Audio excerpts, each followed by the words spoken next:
A kula mun da keke na. A kula mun da keke na hawa.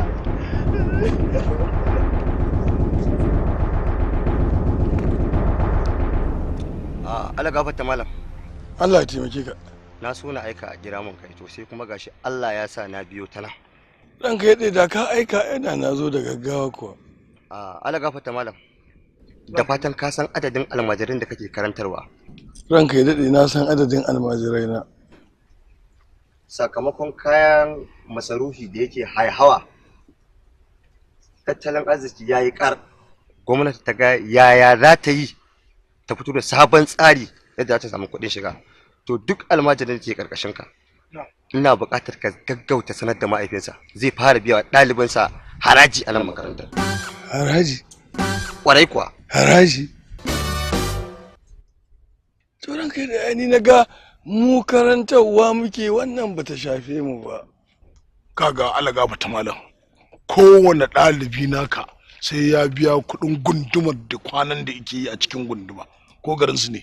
Ai gani na yi duk gundumomin ƙasan nan da garuruwan da suke ƙasan nan akwai malamai da almajirai da ake karantar da su amma ba sa biyan haraji. Da ka ta aran ma. Za ka ja da faɗan mai gari ne? Ni shawara nake bayarwa. Ba masu. To, alaga bata malam. Umarni aka baka ba shawara ake son shawara ka ake so ba. Allah gafarta malam. Allah taimaki mai gari. A nan garin dan sarauta ne kuma gado ne ba ta kahai ba. Daga yau sai yau. Kar ka ƙara ina faɗa kana faɗa. Ba na magana biyu a nan garin. Gaskiya ne. Yara kin tsire kyau. Yara kin tsire kyau. Yara kin tsire kyau. Yara kin tsire kyau. A ci gaba da karatu.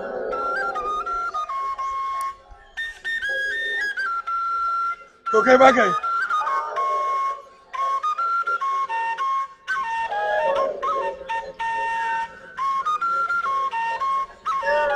Sannu marka.